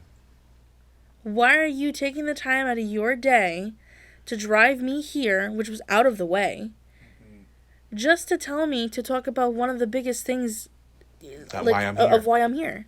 Wow. A slap in the face. So now all of my deeply rooted issues talking about in the room can't even be understood by the person who's helping me. And at that age, you're listening to what mom says. Yeah. And now they don't even know how to help me because they don't understand. So that was a big moment for me. And I will never ever forget that. And I don't think I would ever forgive her for saying that. Because at that point in our lives at home, you knew what was going on. You knew how I felt, and you still had the audacity to tell me. Like, I don't know who you're protecting. Because at the end of the day, it was always a threat, too. Because if you do, then they're going to take you away from me. Yeah. Then you're going to have to go live with your father. Or they're going to, Dyfus is going to take... And I'm like, well, I don't want to not live with my mom, So I obeyed. And I never talked about it. And I still don't. Oh, my God. No, but I'm sitting here. I'm looking at you like I'm almost getting teary-eyed. Because I know... everything. No, the fact that you just that bit is really, really big for you. Yeah. Yeah. Well, like saying that? Saying, just saying that I'm sorry. It's just saying that happened. Yeah. But I love my mom. It's not my story to tell. I love my mommy. Of course you do. I love her too. And then my dad, I don't know. I don't have the time. I don't have the time. That's about 18 years worth of insults and bullying and abuse. Jesus I don't know. Christ. I don't. The trauma of it Oh. all. Hello. Okay. I already know the answer to this question, but I think it's a cute little topic. Mm-hmm. Do you sleep with the TV/radio on? No. I sleep. Of course, if you're tired enough, you can fight your sleep, but sleep always wins. Yeah. Unless you're high. No, on uppers. I like pitch black and complete silence. Yes. And I like to be naked under a weighted blanket. Mm-hmm. Oh my God. The only time I will allow anything on in a room is if it's a fan or an AC. Oh, yeah, the AC. But total darkness, complete silence. Oh, absolutely. Nope. And if I fall asleep and the TV's on, I turn it off. Yeah. When I realize it. I used to be a kid. When I was a kid, I would keep the TV on while I slept. It was very comforting. Yeah. And I remember, whoa. No, because I haven't thought about this in a very, very, I forgot that I remembered all of this. But I would fall asleep with my TV on every single night, and every single night when it's at some point in the middle of the night while I was fast asleep, my stepdad would come into my room and shut my TV off. Okay. Amongst other things. And and then and I think after so many years of him doing that, eventually I just I guess once the TV was off, subconsciously I was prepared for the rest of my life. So I don't like sleeping with the TV on. Okay. Because what if a big scary man comes in my room to shut it off? Got it. So I don't like the TV on while I sleep. I don't like it. It's not comfortable. I'm half awake anytime. Because Joshua, my life partner, sleeps with the TV on. He needs it to soothe himself. That's so interesting. To get into this nice deep slumber. Yeah. And so I had to buy earplugs, and you gave me the sleep mask. I did. Because I need that. Because I'm afraid. Oh my God. I never put those pieces together, ever until this moment. Oh my God. I love it. What dish or food, usually served hot, do you think is better or prefer cold? Pizza. Pizza's not better cold. It's delicious. It's not better. Do you think it's better cold? Do you really? I don't know. Okay, I also did say prefer. Okay. But I guess I don't prefer or think it's better cold, but I really, really do enjoy it. Cold pizza, I don't. I'll eat it. I like cold Domino's pizza. I also like when pizza has been left out, sitting on the stove overnight. And it's you dry. Eat it the next morning for breakfast. You need help. Deliciousness. D not. Dean Martin. No. And you can hate me for this one. Chicken cutlets. No, chicken is fine cold. Oh, you put a nice crispy chicken cutlet in the fridge and you eat it again for breakfast. No. You take it out of the aluminum foil. Oh my God. Oh God. You eat it like that. No, I think that I don't know if I prefer it, but cold lo mein is really good. Yes, it is. It's delicious. Yes, it is. It's delicious, yes. You know what's disgusting cold? Rice. People who eat unless rice, it's rice pudding. Well, that's served cold. Oh, yeah. Rice is disgusting cold. Yeah. I would never, ever eat or trust anyone. Cold rice. I'm sure there are people out there who do. No. You know what else I don't like? What? When people fry or deep fry rice. Not pork fried rice because it's kind of fried but it's mostly soft. But actually frying a little rice patty. Oh, delish.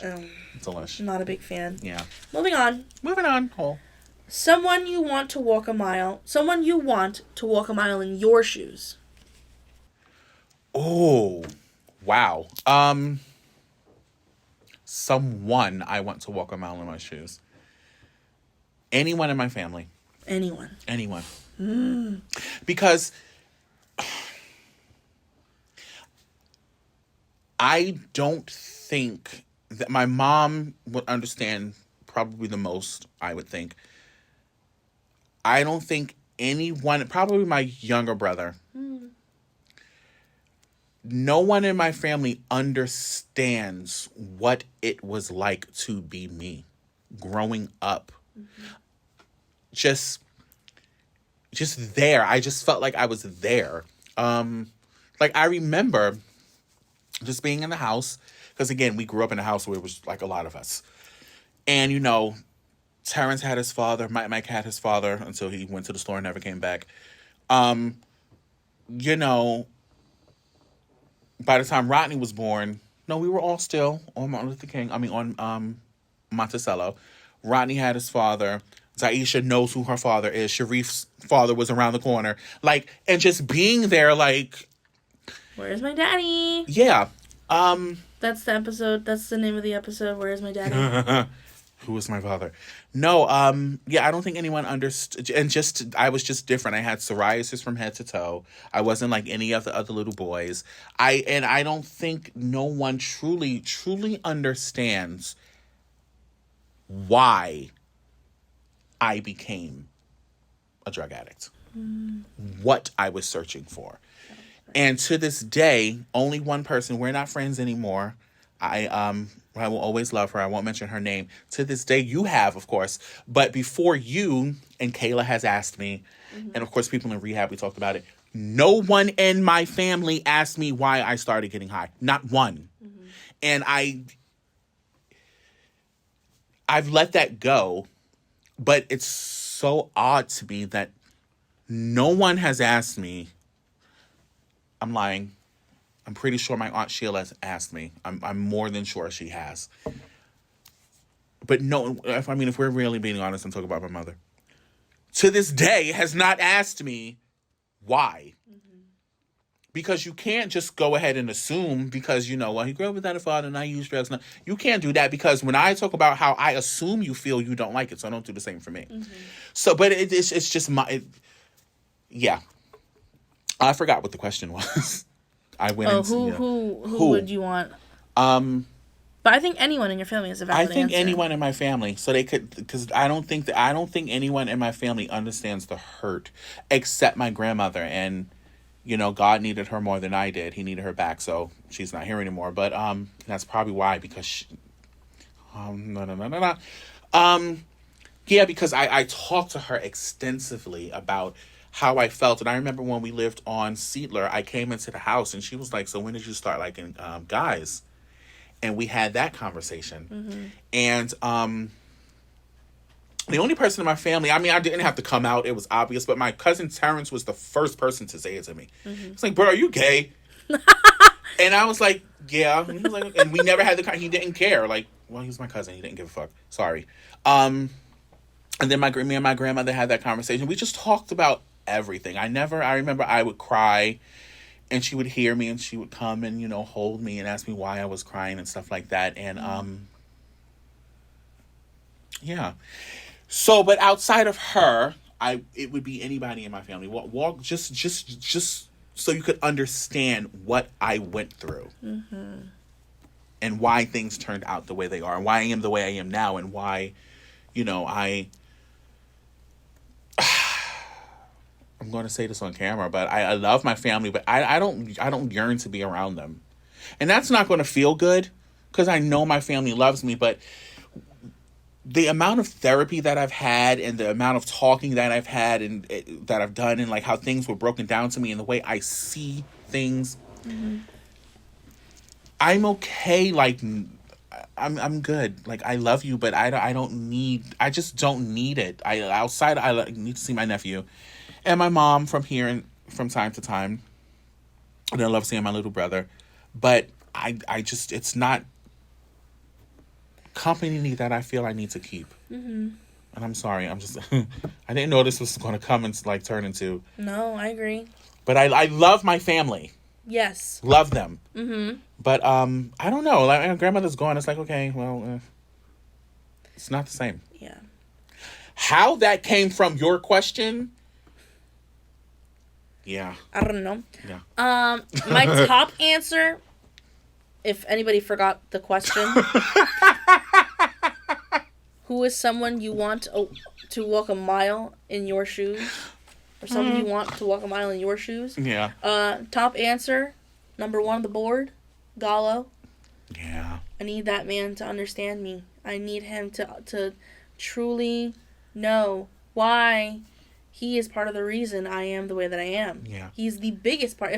You can always, always, always, if you try to dig deep enough into my roots of my brain, it's always going to come down to my father, because that's where it started. It started with him, and it sprouted into a million other things, but he is the root of everything. And I wish he spoke English. Oh my God. He knew and understood that. But I think if it were anybody else, I remember one night, amongst many, it was my mom, myself, and Rob, and we were all just going at it. We were fighting, and it was loud, and everybody was just really upset with one another, and I can't remember why, but I just know he and we didn't agree on everything, and we were going back and forth, and he told me, "You don't know what life is like. You've never been out there." And I said, "You don't know what my life is like." He was like, "You're 16 years old. You don't know anything." Yeah. And I not sat true. back and I laughed. I laughed in this man's face, because, like, how dare you? Right. How dare you tell me I don't know anything? It's not like I've been through so much. Was there a problem? Okay. I don't know if I need to move anything out of the way. But, yeah. How dare you ask me or tell me you don't know what life is like? Right. You're part of the reason my life is the way that it is. So you walk a mile in my shoes and you ask me the same question. Wow. There you go. And then my mother. For plenty reasons. Yeah. You know, whether it's her on her own, her with Rob, her with my dad, like, she's also part of the problem. I love my mom. Of course. Same. And I truly, if there is any one person that I have with all of my might forgiven for everything Yeah. that, they have done or been a part of, it's her.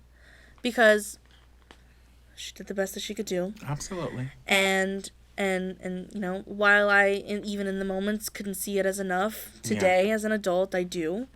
But I really wish that one day she would just, like, sit back and learn about everything that I have truly been through. Go ahead, baby. No. I said my whole family, then I was like my little brother did the whole family, but I said my little brother because he's spoiled. And I think that if he walked, was it a day, a mile in my shoes, he would see that him being spoiled and whatever in the long run isn't going to serve him well. Because here we go. I feel like when my mom is gone, she's gone. Yeah. And you're not going to be able to count on her or Lisa and Sheila, those are his aunts, like you did her. Like, she doesn't, I feel like she, how can I know what I'm thinking, but I can't word it correctly. It's just how she is with him, in my opinion. It's not going to serve him well when she's gone. I understand. Yeah. Thank you. Are you a pacifist? No. I am. You need to be pushed far enough. I said that to you before. Somebody's going to push you far enough and you're going to go psycho on them. I'm going to murder them. Yes. I went to church with this one lady. Her name was Elizabeth. Yeah. I think. Yvette. Her name was Yvette. And she lived in Elizabeth. Anyway. She was like, I'm a pacifist, but I'm not afraid to pass a fist to your face. Oh my God. And I was like, ah! Nice and corny. But no, I'm not. Yeah, I think I am, just to an extent. I really do think that if you push me close enough to the edge, I will truly bloody murder. Like, I'm afraid of myself, honestly. I'm afraid to get to, like, there's an anger in me that was very much at the forefront when I was using. And it's always going to be a part of me. And anger serves you well in certain instances, but anger on the flip side can consume you and ruin your life. I never want to get to a place where that anger has to come out, because it's not a good thing. Do you know? I don't think I've ever admitted this to you, because if I do, it really just does sound very crazy. Yeah. There are truly moments where I have to fight the urge to, like, just pounce. Like, even if like I think about work? things. Because I'm thinking about these. Never mind. I don't. I could be alone. Yeah. I could be alone with my thoughts. Yeah. And I'll just, like, I feel like I have to suddenly just, like, jerk to give myself that little bit of satisfaction that I, like, attacked something. That's why I think tennis is going to be good for us. Yeah. Yeah. Because there you have the perfect tennis grunt. Mm-hmm. But yeah, no, I want to beat people up. I want to, like, just punch people in the face when they get me mad. No, I don't get that, because I'm around females a lot. Yeah. Like at work, like I'm the only dude there. Because I say that because, you know, you spend most of your time at work because you live in America. Mm-hmm. So, but no, I don't. I've never wanted to hit. No. I want to hit a lot of people. When I have very bad road rage. Yes, you do. I want to pull over, get out the car, and, like, go to them on their driver's side and grab them by the neck and pull them out the window. That probably makes you look the only really time bad. I want to, like, at work, when I want to hit someone is if you've been to the Paramus location. There are 4 stations at the front. Yes. No one is sitting here, and the patient will come and they'll stop right there. And I won't say anything. I would be like, well, they can just sit right there. And, you know, Ashley would be like, you can go around. Tina would be like, you can go around. I'd be like, okay, let them sit there. Yeah. Let them stand there. I cannot stand it. Sorry. Go ahead. Who taught you how to drive? A Dominican named Nestor. Really? I loved him. His name was Nestor. He had a YouTube channel, too. Was it like a school? Yeah, did a driving Oh. school, yeah. Nestor. Did you have to do, like, mandatory hours before you got your license? No, again, I didn't do the school thing. You know, I was a high school dropout. Mm-hmm. I didn't get my license until I was 31. Mm-hmm. I was busy doing other things, but even if I was still doing those things, but I just knew I needed a license. But yeah, I went to it was a driving school. It's still in Jersey City. It's up by Union City.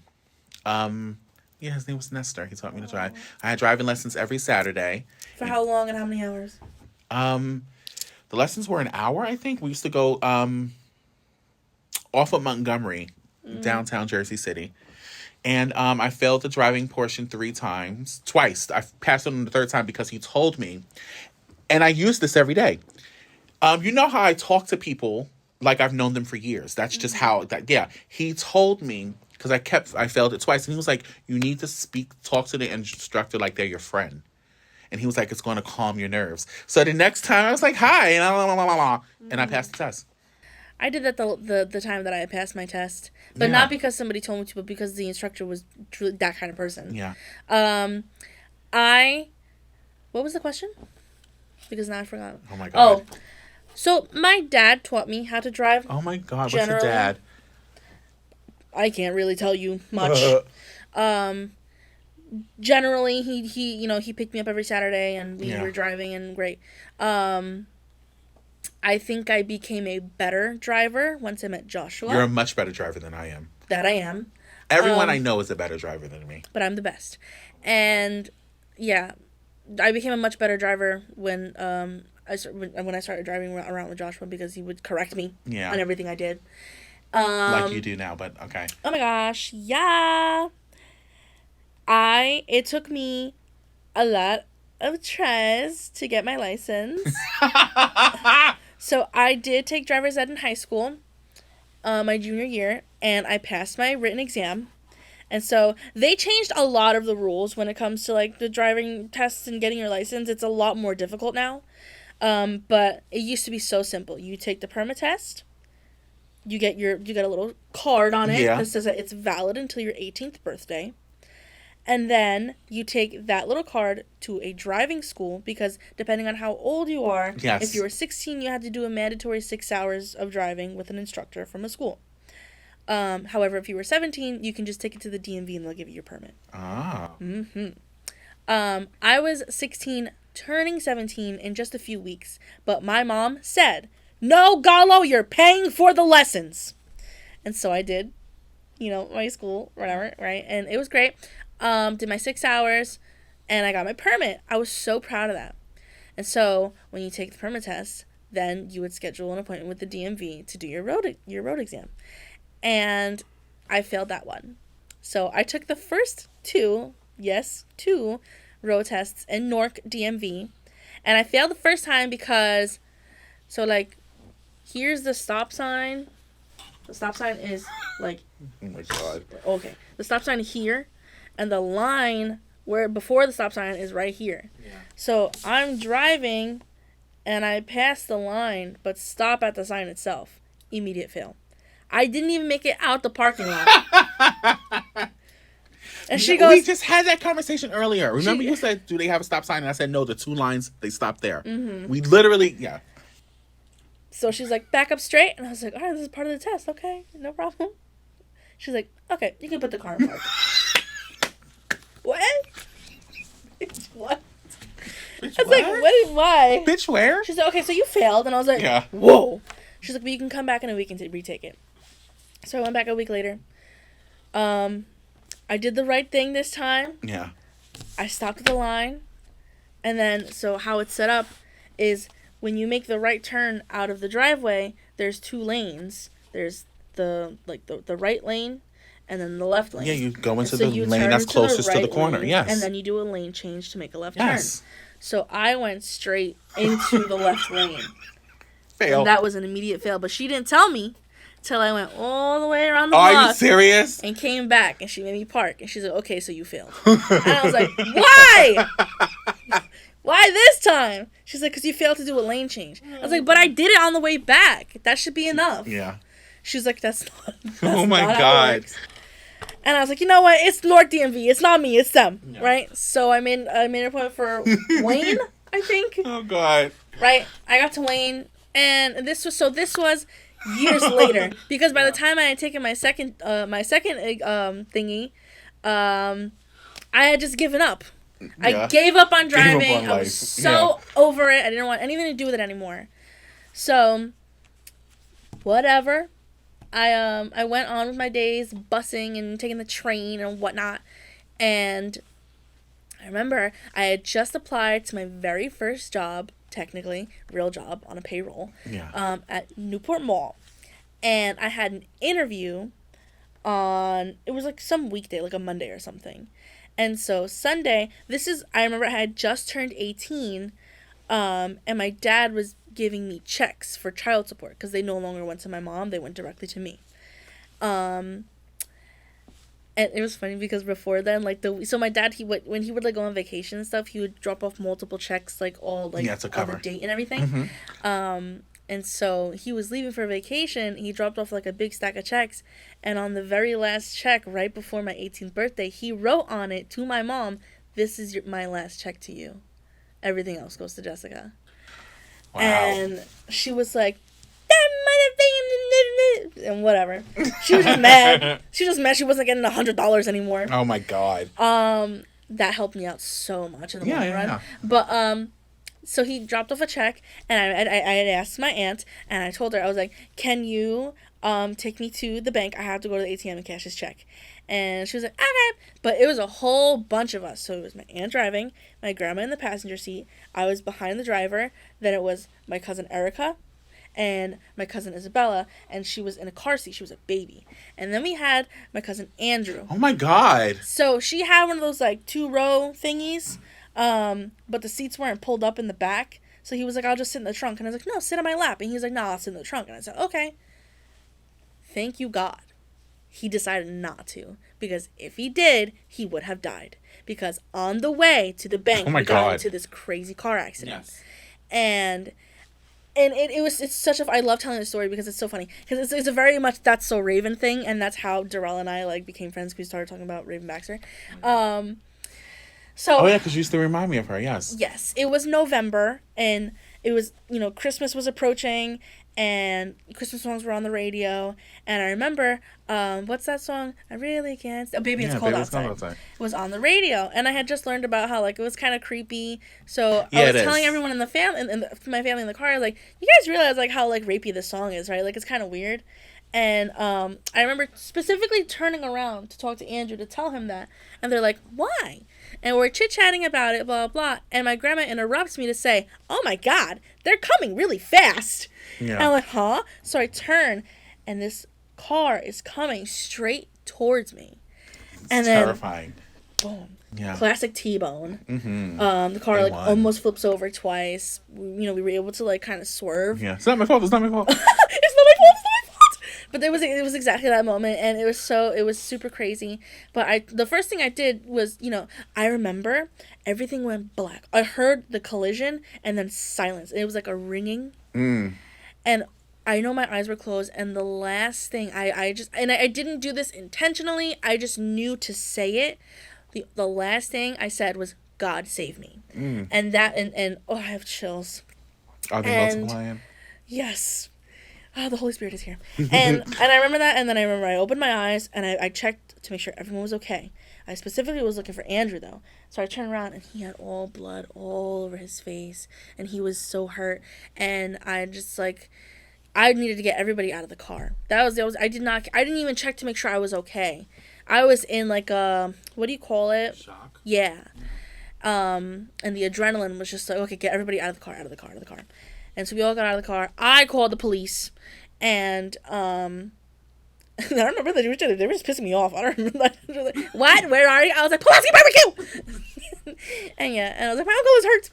And Aww. and then so I couldn't get into a car after then for a while. I would, but I would just be petrified. Yeah. And so, leading up to that point, I had decided, like, you know what? I'm gonna get back in the saddle. I'm gonna get my license this time because I knew my permit was expiring.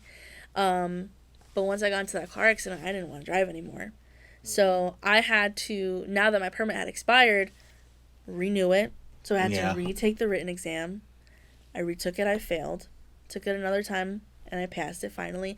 But by this point, I had just started dating Joshua. So there are so many years in between just getting my license. So from 16 to 19. So 3 years it took me.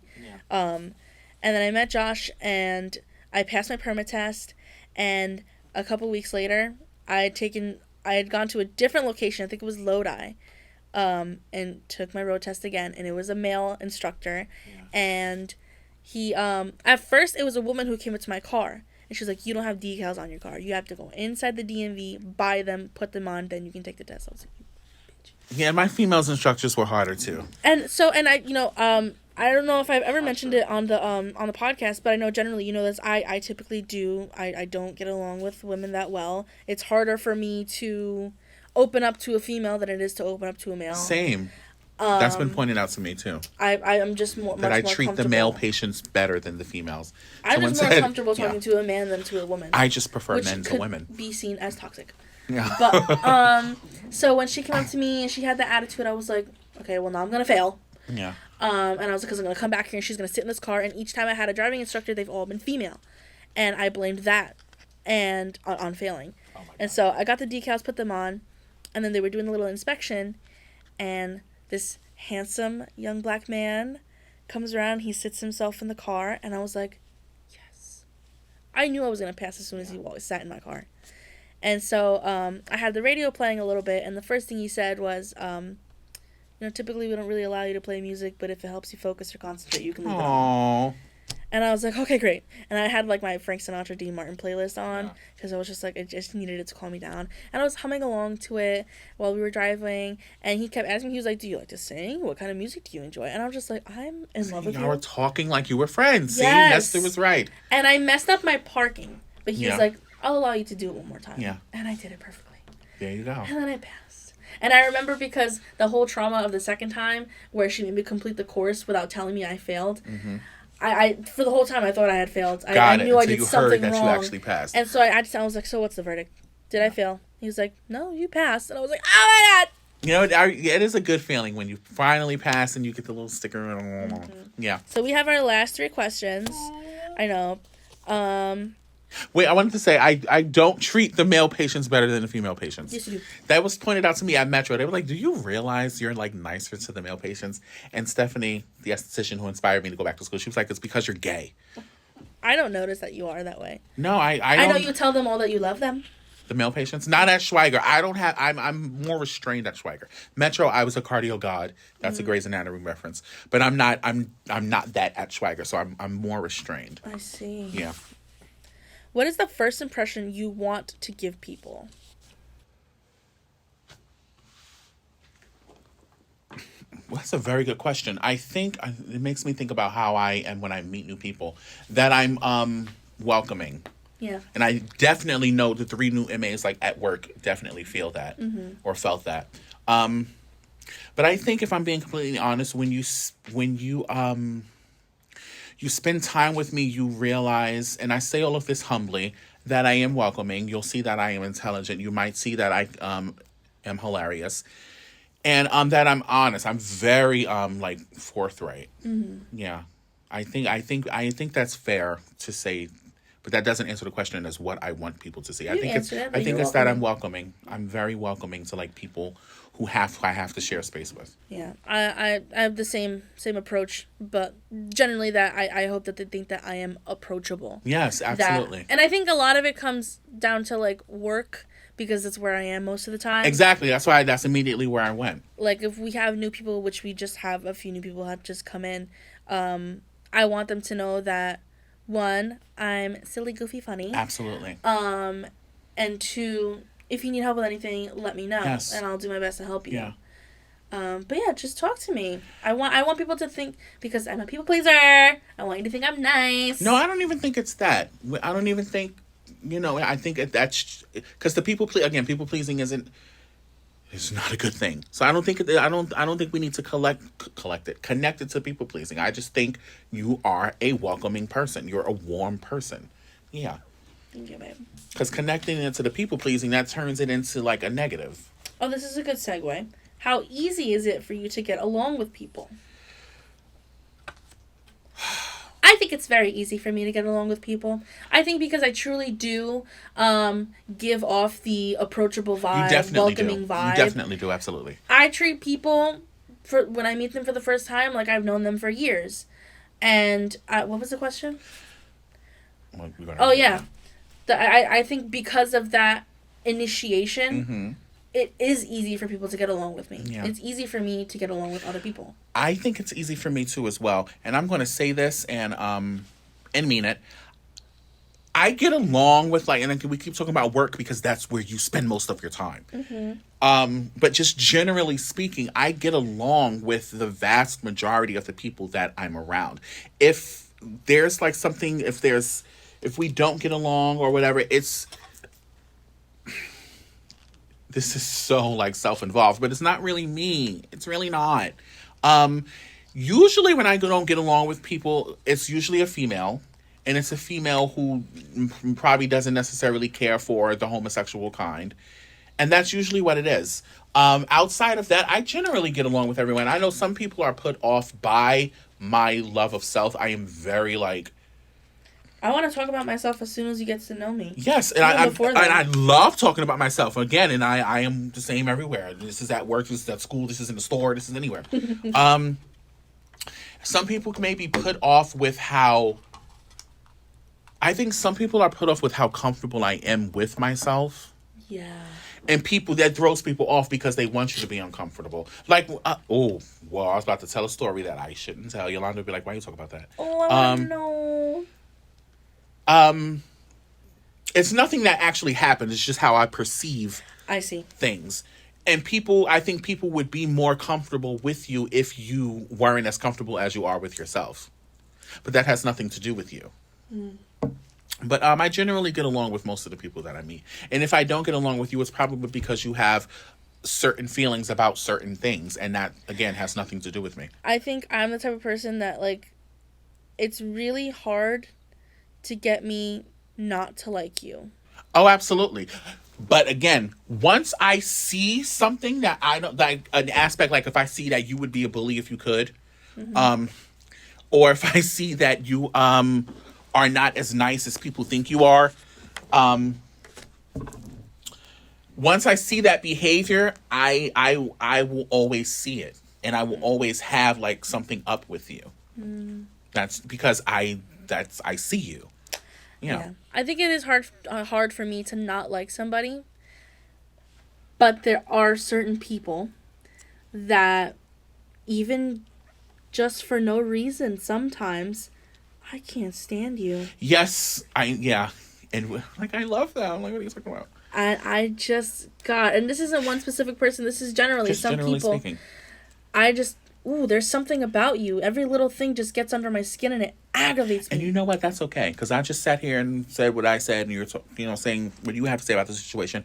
There are people who don't like, again, generally, who don't just not like me. It has nothing to do with, that it being their shit. They just don't like me. Yeah. And that's with anybody, and that's okay. Yeah. Like I wonder if you had ever gone up to someone that you knew didn't like you and asked them, why don't you like me? And all they could say was, I don't know. Well, I just don't. Yeah.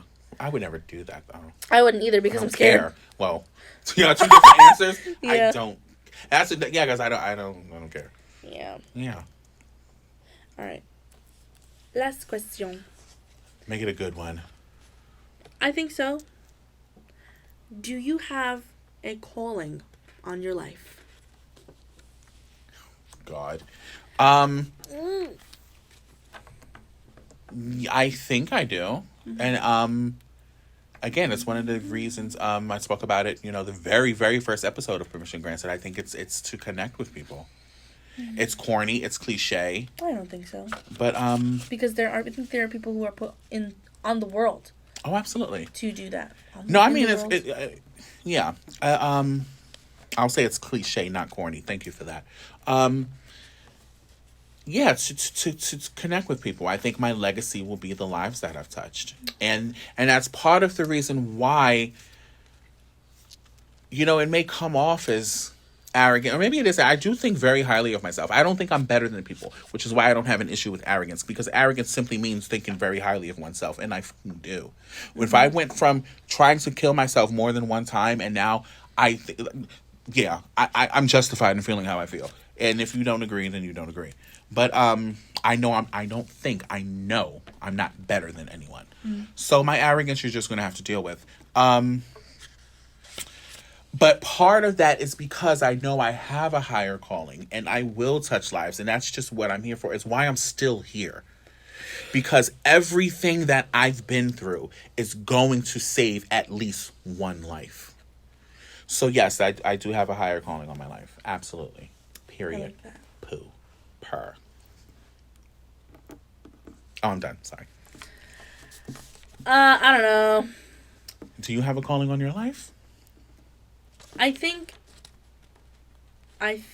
my calling, I don't have a specific one thing, like a field or a specialty. Oh, doesn't have to be. I really do think, and maybe it's kind of cringy, but you having to, like, a calling, if it's regarding, like, touching a life, saving a life, it doesn't have to be a job. It doesn't have to be a career. No, I wasn't even Yeah. going to go in that direction. Yeah. But I think motherhood is a calling for me. I want to have children. I want to have lots of children. Yeah. And I just want to give other people a different life than I had. And that means so much to me because I've been through so much. Yeah. Too much for the short amount of years of life that I've lived. Or to not be for something greater. Yeah. Because there are people who could not have survived what you've gone through, what I've gone through. That's why the whole walk a mile in my shoes, you couldn't dare still be standing here and dealt with the stuff that I've dealt with, that you've dealt with. Yeah. So Yeah. I just, for a very long time, for as long as I've been, blessed to realize that I didn't deserve anything that I had gone through, I knew that once I had brought other lives into this world, I would protect them at all costs. Absolutely. So I think I truly do think that my calling is motherhood. Okay. I want that. I want babies. Babies. No, that's just babies. Another inappropriate joke. Never mind. But those are all the questions that I have for you today. Thank you, Five Below. I think this episode, I think we started out like we were like all over the place, jumping from walls. Well, probably more me than you because my mind is like a mile a minute. Yeah. But I think we found our groove like we normally do. Mm-hmm. It's unfortunate that we have an announcement. I'm pregnant. Oh my God. No, I'm not. I'm trans. No, I'm not. Oh my God. I have a trans baby in my stomach. I know, right? My baby's gay. This world. Anyway, my hair looked a hot mess this entire video. No, well, I need a haircut. You're whatever. We're both. So you agree? It is. Oh my God. My hair. So you agree? You think you're really pretty? That's a Mean Girls reference. I know that one. Yeah, I like this episode. I like the previous one with David as well. Yep. Yeah. But we have to tell you that this is the last episode of Permission Granted until the fall. Until the fall. We're going on a nice, hot, long, romantic vacation. Yeah, we're going on hiatus until I'm September. assuming September. I don't know. Hopefully, Jessica will return as co-host. Maybe. Our behind the scenes darling Marlon hopefully will be returning. Darling Marlon. Yeah, but this has been cathartic. It's been therapeutic. It's been I like this. Permission granted. Yeah, this has been permission granted. Right. I remember laying on my bed talking to I was about to say Darwin. Talking to oh my God. Was it not me? No, it wasn't you. Whatever. Is that my water bottle from last time? No, it's not. Who It might be. Oh my, I'm forgetting his name. Ryan. Talking to Ryan about the podcast. Right. Like, how could you forget my name? Talking to Ryan about the podcast, and now, we're coming to a hiatus. It's this has been nice. I'm happy that you agreed to be the co-host. I'm a fame monster. Yeah, you are a fame monster. The Lady Gaga.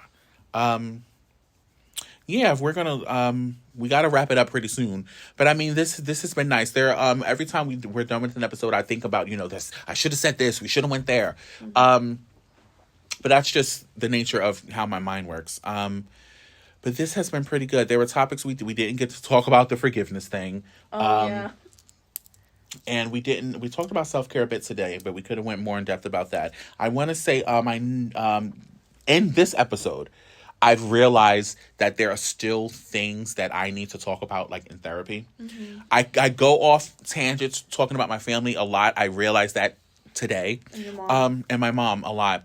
And I kind of alluded to it when David was here. I was like, did you realize how much I talked about my mother? And then we quickly went into something else. Mm-hmm.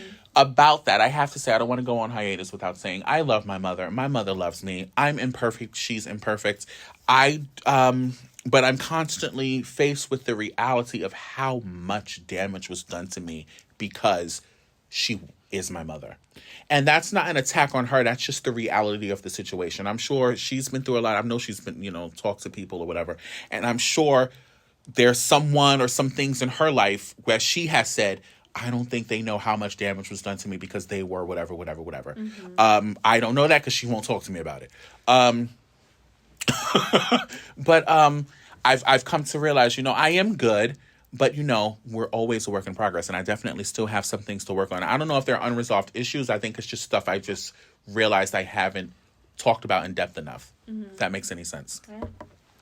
So that's one of the reasons. That's something else I'm grateful for regarding this podcast. Again, I said I wanted to connect with people, but I also wanted to learn some more about myself. And this podcast has made me look inward and realize that, yes, you've come a long way, but you have a long way to go. Mm. How do you feel about the podcast?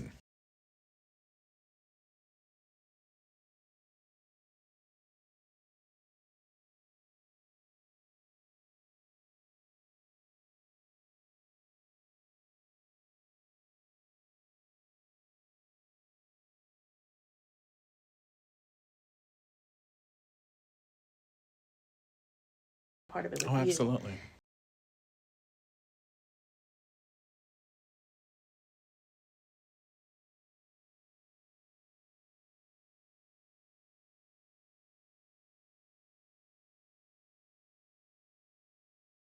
Casting backgrounds to do along the way. Like, Yes. Eventually. A lot of it just gives me ideas. And I feel like we still have so much left to talk about. Oh, God, yes. And yes. And I think even just to go off what you were saying, too, about, like, needing therapy and everything, or, like, so many other things to talk about in therapy. Mm-hmm. I have not been in therapy for years, for maybe, like, 2 years now. So it gives me other ideas, things that I, forgot that are issues in my life right. that I need to address. That you're like, I didn't realize that. Yeah. Yeah, like, even in this episode, I couldn't understand, like, for years and years and years, I couldn't even recognize why I couldn't sleep with the TV on, and now I know. Sorry to keep you guys in the dark, but we're not there yet. But we're realizing things. We're realizing. Oh, wait, we said that in the first episode too. Yes. But I mean, if we go like off each episode, like the very very first episode of Permission Granted, when you were alone because I left you in the dark and I hate you, and then the second episode where I finally was introduced and you guys met me, and I was so sick because I had tonsillitis and I didn't know it yet. And then what did we do the third episode? Oh, we talked about friendship. Yes. Yes, and the fourth episode was a family affair. Yes, we talked about my family, and that was the one where you asked me all my questions, right? Yes. Yeah. And, I love that you guys got to learn a little bit about myself. And then with David Foster, and our first time meeting him, and our very first guest. And it's all around been a very, very pleasant experience. And the one deleted episode that will never see the light of day. They will never see that. Oh, it was terrible. Oh my God, it was just bad. Yeah, it was. And then today it's just so fun, so much goodness. Yeah. And I'm really happy to just be a part of this and do this with you, and I love you so much. I love you too. And you know what? Now that I say that, I did want to address it because we touched on it the last episode, and we didn't like talk about it in the episode about like all my questions and everything. But I feel like because you mentioned it, then maybe other people saw it too. But like towards the end of the episode, when I said Jessica has a funny way, and blah blah blah, and I just. And And I nodded my head. I'm like, oh, thank you. And I was in tears. Yes. Like, I love you. And you were like, yeah. Childhood trauma. Yeah. It's really hard for me to reciprocate certain things like that. So I want the people at home that are watching to know I do love this man. It's just hard for me. Oh my God. To tell you they love you. So, but I do love you, and I thank you for allowing me and wanting me to be here every single time we record. Oh my God, you're fired. No. Actually, I also have another round for you. No, I love you too. I love you too. We gotta love things. CeCe Peniston. People know. Those who know. Those who don't know. Yeah. So this has been wonderful. We will continue obviously to be best friends. Hopefully. Yeah, imagine we weren't friends anymore. Oh my God! And I come back next semester like with a different friend, right? Or like in that downtime, you're like just rewatching all the episodes. So stupid. No, this has been wonderful. I'm very happy to have this platform again. I love it, no matter how big or small. It's ours, and I appreciate it. And thank you again, Ryan, for giving it to me. Yeah, and I thank Marlon for being here every week with us. Darling Marlon. Yeah, so this has been wonderful. I look forward to next semester. Hopefully we'll have grown as people and have more stories to tell, things that we've conquered and experienced or whatever. Maybe we'll both be a little thinner in the fall. How about that, honestly? But yeah, this has been wonderful. So we're going on hiatus until the fall. Mm-hmm. And any departing words? Parting words. One of the takeaways that people who have watched this will see is that I am I truly, truly am obsessed with myself. Mm-hmm. But I'm also obsessed with the people that I love. Mm. And I say to you all the time, maybe I should say it to my family more often. And I know I say it to my friends. I was just telling Kayla, I've been thinking about you a lot lately. And I talk to Matt and Chris every day. as obsessed as I am with myself, I'm obsessed with the people that I love. I love the people in my life. What I'm trying to say is my self-obsession isn't cause for concern. It's just I don't know. I think it's something that helps me stay where I am. But you know what? We have to wrap it up. So we're not going to about to go back down tangent of therapy. I'm going to thank everybody for tuning in to Permission Granted, the best podcast like ever, like literally ever. I want to thank Jessica for sharing this with me. I love you. Thank you. I want to thank Marlon for sharing this with us. I want to kiss you. Yeah, so do you want to say some goodbyes before we like...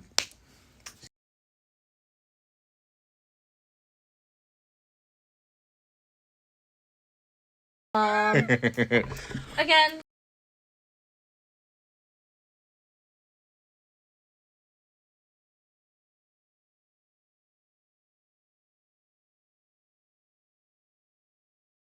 Yes, on TNT. This is No. what? On HBO. On HBO, yes, because we have nudity. Yeah. This has been Permission Granted. Thank you. Bye. Bye.